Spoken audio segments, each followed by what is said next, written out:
मित्रांनो, पैशाबद्दल संपूर्ण माहिती देणारे आणि आपला आर्थिक शिक्षणाचा पाया मजबूत करणारे जगातील सर्वात उत्तम आणि प्रसिद्ध बुक म्हणजे रॉबर्ट कियोसाकी यांचे रिच डॅड पुअर डॅड. अर्थसाक्षरता शिकवणारे हे पुस्तक तुम्हाला श्रीमंत बनवायला शिकवेल, जे कोणत्याही शाळेमध्ये किंवा महाविद्यालयात शिकवले जात नाही. हे पुस्तक तुम्हाला तुमचे पैसे कसे मॅनेज करायचे आणि आपल्या पैशांचा योग्य वापर कसा करावा हे शिकवेल. श्रीमंत लोक अधिक श्रीमंत का होतात आणि गरीब लोक अशा कोणत्या चुका करतात ज्यामुळे ते नेहमी गरीब राहतात, याचे रहस्य या पुस्तकात तुम्हाला वाचायला मिळेल. चला तर मग रिच डॅड पुअर डॅड या पुस्तकाची समरी बघूया.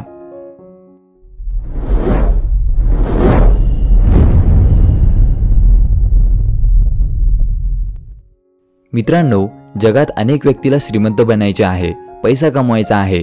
प्रत्येकाला वाटते की आपल्याकडे चांगले घर, चांगली गाडी असावी, आपला व्यवसाय चांगला चालावा आणि आपण खूप पैसे कमवावे. परंतु प्रत्येकाच्या इच्छा पूर्ण होत नाहीत. काही जण श्रीमंत बनतात आणि काही लोक आयुष्यभर मेहनत करतात पण तरीही गरीबच राहतात. प्रत्येकाला श्रीमंत बनायचे तर आहे, पण ते बनू शकत नाहीत, कारण की त्यांना पैशांचे मॅनेजमेंट करता येत नाही. पैशांचे व्यवस्थापन कसे करायचे याचे ज्ञान त्यांना नसते. त्यामुळे लोक कधी श्रीमंत बनत नाहीत. जे लोक श्रीमंत असतात त्यांना आपला पैसा चांगल्या प्रकारे मॅनेज करता येतो आणि म्हणूनच ते श्रीमंत बनतात. मित्रांनो, आपल्याला लहानपणापासूनच असे सांगितले जाते की आपण शिक्षण घेतले, चांगले मार्क्स मिळवले आणि चांगली नोकरी मिळवली तर आपण पैसे कमवू शकेल आणि आपल्याला श्रीमंत बनता येईल. पण जगामध्ये आजही असे कितीतरी लोक आहेत जे खूप शिकलेले आहेत, त्यांच्याकडे डिग्रीज आहेत, पण तरीही त्यांची आर्थिक परिस्थिती चांगली नाही आहे. तसेच जगामध्ये असेही लोक आहेत ज्यांचे शिक्षण कमी आहे, पण तरीही ते खूप श्रीमंत आहेत. असे का आहे? तुम्हाला जर वाटत असेल की शालेय शिक्षण घेऊन आपण खूप पैसे कमवू शकतो आणि श्रीमंत बनू शकतो, तर हे चुकीचे आहे.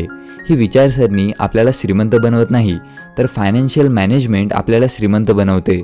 प्रत्येक श्रीमंत व्यक्तीला हे रहस्य माहीत आहे आणि हे कोणत्याही स्कूल आणि कॉलेजमध्ये शिकवले जात नाही. तेथे केवळ नोकरी कशी मिळवायची हे सांगितले जाते.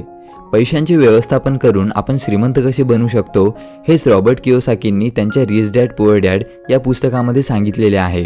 रॉबर्ट कियोसाकी यांचे 2 वडील होते, ज्यापैकी एक वडील श्रीमंत होते आणि एक गरीब होते. आता तुम्ही विचार कराल की लेखकाचे 2 वडील कसे? तर एक त्यांचे जन्मदाता वडील होते जे गरीब होते आणि दुसरे त्यांच्या मित्राचे वडील होते जे श्रीमंत होते. त्यांना लेखक रिच डॅड म्हणतात. त्यांचे पुअर डॅड जे स्वतःचे वडील आहेत ते खूप शिकलेले होते, त्यांच्याकडे डिग्रीज होत्या, पण तरीही ते गरीब होते. त्यांचे दुसरे वडील जे लेखकांच्या बेस्ट फ्रेंड माईकचे वडील होते ते फक्त 8वी पर्यंत शिकलेले होते, जे रिच डॅड आहेत. दोघांनीही जीवनात मेहनत केली होती आणि दोघेही आपल्या क्षेत्रात यशस्वी होते, परंतु दोघांचेही पैशासंबंधीचे विचार खूप वेगळे होते, जे एकाला रिच डॅड तर दुसऱ्याला पुअर डॅड बनवतात. दोघांच्या विचारांमध्ये काय फरक आहे हे आपण बघूया. सकारात्मक विचार. लेखकांचे गरीब वडील लेखकाला हे सांगायचे की ते अशी कोणतीही वस्तू विकत घेऊ शकत नाहीत जे घेण्यासाठी ते सक्षम नाहीत, तर लेखकाचे श्रीमंत वडील त्यांना एखादी वस्तू विकत न घेता येण्यामागचे कारण शोधायला सांगायचे. एक जण म्हणायचे की पैशाचा लोभच सर्व पापांचे मूळ आहे, तर दुसरे म्हणायचे की पैशांचा अभाव हेच साऱ्या पापांचे मूळ आहे. एक डॅड म्हणायचे की खूप अभ्यास करा म्हणजे तुम्हाला चांगल्या कंपनीत नोकरी मिळेल. दुसरे डॅड म्हणायचे की खूप अभ्यास करा म्हणजे तुम्ही एखाद्या चांगल्या कंपनीचे मालक व्हाल. रिच डॅडची मानसिकता सकारात्मक होती आणि पुअर डॅडची नकारात्मक. आपण एखादी गोष्ट विकत घेऊ शकत नाही असा विचार केल्यास आपला मेंदू त्याबद्दल विचार करणेच बंद करतो. पण आपण ती वस्तू कशी विकत घेऊ शकतो याचा विचार केला तर आपला मेंदू उत्तर शोधायला लागेल. त्यामुळे सकारात्मक विचार महत्त्वाचे आहेत. पैशांचे ज्ञान, शिक्षण हे शाळेमध्ये शिकवले जात नाही, ते घरामध्ये शिकवले जाते. त्यामुळे श्रीमंत आणखी श्रीमंत आणि गरीब आणखी गरीब बनतात. लेखक म्हणतात की मी दोन्ही वडिलांकडून खूप काही शिकलो. दोघांच्या विचार करण्याच्या पद्धतीमध्ये जमीन आसमानचा फरक होता. जसे की एक वडील पैसा वाचवायचे तर दुसरे पैसे इन्व्हेस्ट करायचे. 9 वर्षाचे असताना लेखकांनी ठरवले की ते आपल्या रिच डॅडकडून म्हणजेच आपल्या बेस्ट फ्रेंडच्या वडिलांकडून पैशांचे व्यवस्थापन शिकतील. रिच डॅडने लेखकांना 30 वर्षांपर्यंत शिकवले. ते 9 वर्षाचे असताना रिच डॅडने त्यांना 6 सर्वात महत्त्वाच्या गोष्टी शिकवल्या ज्या आत्ता तुम्हाला शिकायला मिळतील. श्रीमंत लोक पैशांसाठी काम करत नाहीत, त्यांचा पैसाच त्यांच्यासाठी काम करतो. भीती आणि लोभ ह्या 2 गोष्टी आपले जीवन नियंत्रित करत असतात. लोक आपल्याकडे पैशांची कमी राहू नये यासाठी काम करतात आणि पैसा आला की त्यांच्यात नवीन गोष्टी विकत घेण्याची, पैसे खर्च करण्याची इच्छा जागृत होते. मग नवीन गोष्टींचा लोभ आणि पैसे कमी पडण्याची भीती त्यांना काम करायला भाग पाडते. हा एक ट्रॅप आहे ज्यामध्ये लोक अडकतात. रिच डॅड याला रॅट रेस म्हणतात. रॅट रेस लोकांना आवडत नाही, पण सर्वजण या रेसमध्ये आहेत. पैसे कमवण्यासाठी काम करणे, कमवलेला पैसा खर्च करणे आणि पुन्हा पैसे कमवण्यासाठी काम करणे यालाच रॅट रेस म्हणतात. असे करून तुम्ही तुमच्या गरजा पूर्ण करू शकाल, पण कधी श्रीमंत नाही होणार. तुम्हाला रोज काम करून पैसे कमावे लागतील आणि गरजा पूर्ण कराव्या लागतील. मग करायचे काय? तर लेखक सांगतात की तुम्हाला या उंदराच्या शर्यतीमधून हिम्मत करून बाहेर निघावे लागेल. असे काहीतरी करावे लागेल ज्यामध्ये तुम्ही पैशांसाठी नाही, तर तुमचा पैसा तुमच्यासाठी काम करेल. पैसा पैशाला आकर्षित करतो. त्यासाठी तुम्हाला असे काही करणे आवश्यक आहे की तुमचा पैसा तुम्हाला पैसे कमवून देऊ शकेल. त्यासाठी आर्थिक साक्षरता असणे आवश्यक आहे. आर्थिक साक्षरता. मित्रांनो, श्रीमंत बनण्यासाठी पैशांची समज असणे आवश्यक आहे.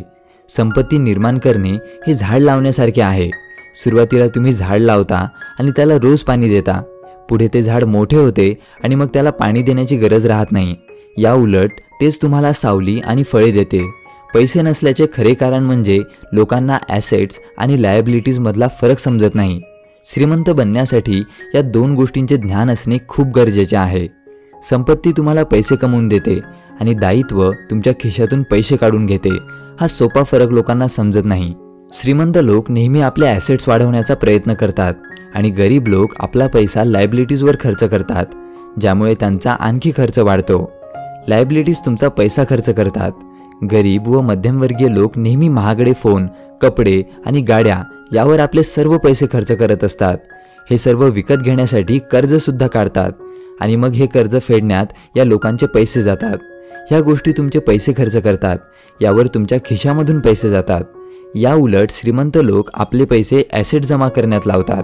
ते संपत्ती विकत घेतात.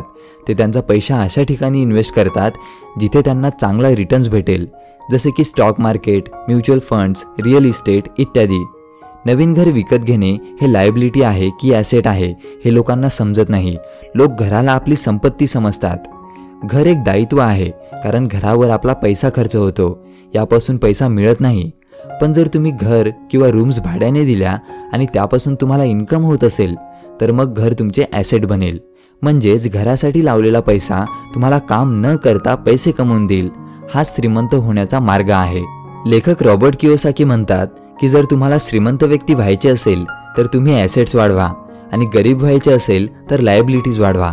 जेव्हा तुमची संपत्ती तुम्हाला पैसे कमवून देईल, तेव्हा त्या पैशातून आपण आपल्या आवडत्या वस्तू विकत घ्यायला पाहिजे.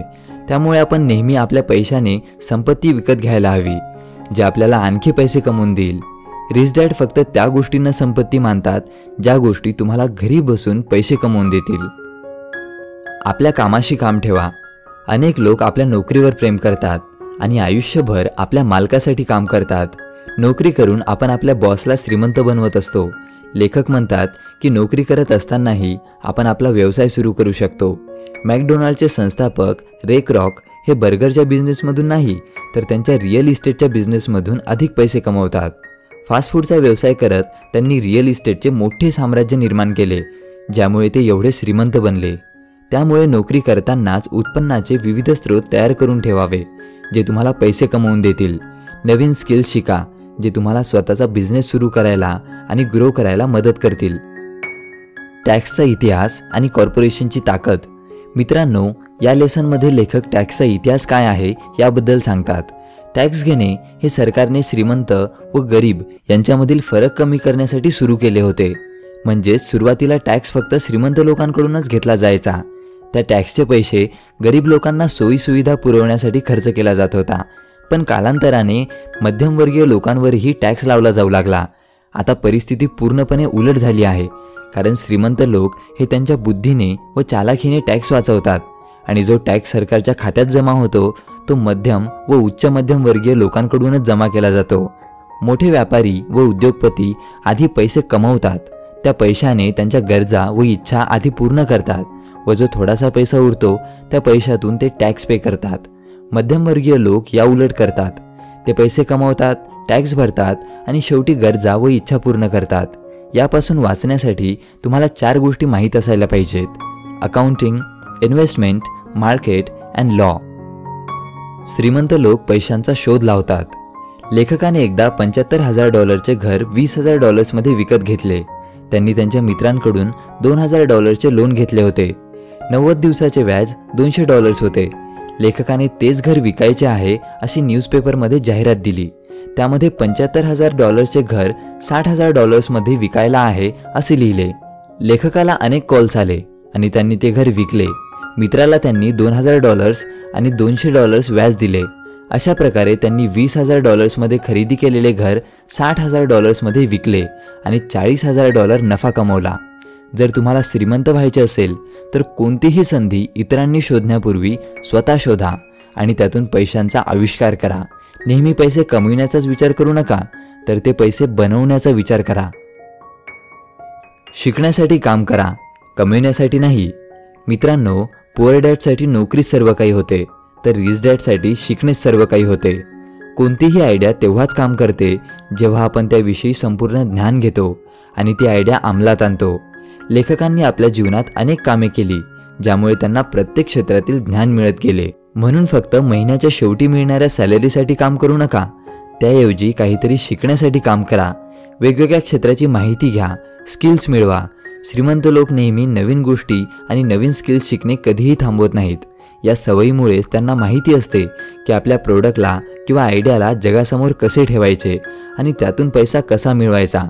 त्यामुळे लर्निंगवर ध्यान द्या, अर्निंगवर नाही. तर मित्रांनो, तुम्हाला जर पैशाचे व्यवस्थापन शिकायचे असेल तर हे पुस्तक तुमच्यासाठी बेस्ट आहे आणि आयुष्यात एकदा तरी हे सर्वांनी वाचायलाच पाहिजे. तर मित्रांनो, रिच डॅड पुअर डॅड या पुस्तकाची समरी तुम्हाला कशी वाटली ते कॉमेंटमध्ये नक्की कळवा. व्हिडिओला लाईक करा, हा व्हिडिओ सर्वांसोबत शेअर करा आणि अशाच प्रेरणादायी व्हिडिओजसाठी स्टे इन्स्पायर्ड मराठीला सबस्क्राईब करा. Stay motivated, stay inspired.